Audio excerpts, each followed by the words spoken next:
The right of holding slaves is clearly established in the Holy Scriptures, both by precept and example. I draw my warrant from the Scriptures of the Old and New Testaments to hold the slave in bondage. The extracts from Holy Writ unequivocally assert the right of property in slaves. Slavery was recognized accordingly by Christ and his apostles. They condemned all intermeddlers with it.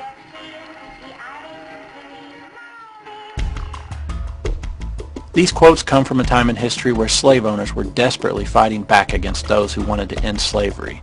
The moral zeitgeist was shifting and slavery was on its way out. But these men represented a very large part of the population that felt that slave owners had a pretty good weapon in their arsenal.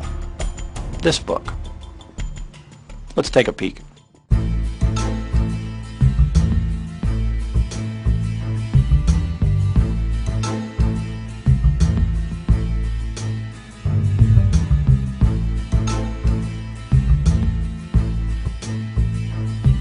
The Holy Bible, the King James Version.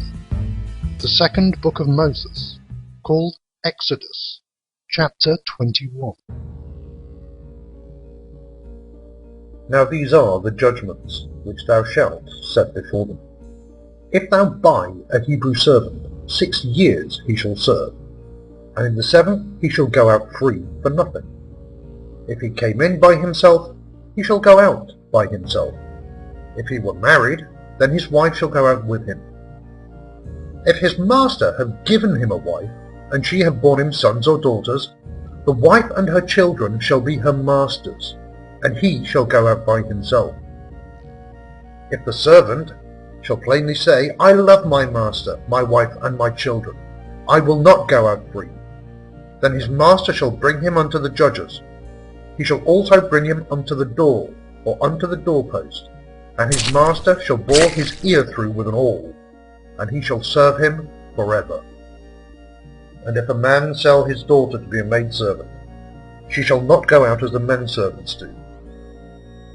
If she please not her master, who hath betrothed her to himself, then shall he let her be redeemed. To sell her unto a strange nation he shall have no power, seeing he hath dealt deceitfully with her. If a man smite his servant or his maid with a rod, and he die under his hand, he shall surely be punished. Notwithstanding, if he continue a day or two, he shall not be punished, for he is his money. And if a man smite the eye of his servant, or the eye of his maid, that it perish, he shall let him go free for his eye's sake. And if he smite out his manservant's tooth, or his maidservant's tooth, he shall let him go for his tooth's sake. Pretty precise rules, aren't they? Let me first address the various attempts at defense by the religious when these types of verses are cited to them. The most common reply is something like this. Biblical slavery was more servitude than slavery, as you would imagine, for example, in the Deep South. And a reply like this. Slavery itself was different. Many slaves sought to pay off debts which they could not repay. Slavery wasn't permanent. Old debts would be discarded and servants would be freed. So the argument is that slavery is more like being an indentured servant. In other words, slaves were basically working for their masters and paying off their debts. Just type in Bible slavery into Google and you can read these defenses for yourself. But let me give you an example of how ridiculous this indentured servant defense is. Hello, Peter. What's happening? I'm going to need you to go ahead and come in tomorrow and Sunday too, okay? We lost some people this weekend. I smiteth a few of your coworkers with a rod, and luckily for the company, they made it a day or two before they died. Anyways, we sort of need to play catch up. Oh, and how do you like that wife I gave you? I hear you guys are pregnant. You know, Peter, that child is my property. You know that, right? Right. Thanks. But here's something the religious also have to deal with. These passages from Exodus that hint that a slave can go free at some point, they only apply to Jewish slaves. Throughout the Hebrew Bible, Israel tried to look after their own and really tried to limit inhumane acts to non-Hebrews.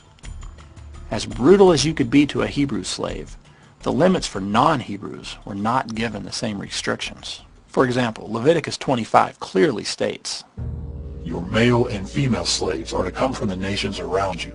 From them you may buy slaves. You may also buy some of the temporary residents living among you and members of their clans born in your country, and they will become your property. You can will them to your children as inherited property and make them slaves for life, but you must not rule over your fellow Israelites ruthlessly." And you may ask, well, how do you go about getting slaves from other places? Is there a slave mart in the suburbs of Jericho? As you approach a town to attack it, first offer its people terms for peace. If they accept your terms and open the gates to you, then all the people inside will serve you in forced labor. But if they refuse to make peace and prepare to fight, you must attack the town. When the Lord your God hands it over to you, kill every man in the town. You may keep for yourselves all the women, children, livestock, and other plunder. You may enjoy the spoils of your enemies that the Lord your God has given you. Good old Yahweh working up a number 6 on them. Number 6? I'm afraid I'm not familiar with that one. Well, that's where we go riding into town. A whopping and a whopping. Every living thing that moves within an inch of its life. Except the women folks, of course. You spare the women? No, we rape the shit out of them at the number 6 dance later on. Marvelous. That's so creative. Ow! But there is one last defense we hear anytime we bring up the evils of the Old Testament.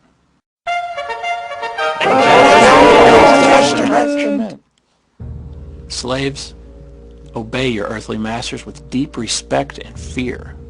Serve them sincerely as you would serve Christ. Christians who are slaves should give their masters full respect so that the name of God and his teachings will not be shamed. In a parable in Luke 12, Jesus talks about a slave who knows the master's will and does not do what the master wants, stating that he will be beaten with many blows.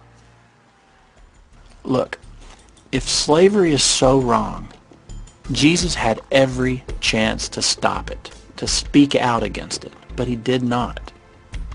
Slavery occurred during the time of Jesus. Slavery continued after Jesus. It wasn't until nearly 2,000 years later that we put an end to it. But guess what never changed? The Bible. The words in the book were the same 1,500 years ago as they are today. And that's why when you hear idiots like the good reverends from the beginning of this video say what they did, you can't deny that they were at least backing up their terrible claims with chapter and verse. So what changed from then until now? It wasn't the Bible. Those verses in both the Old and New Testaments are now ignored by even their followers. It was us. It was mankind. We moved on from that. God wasn't changing, so we did.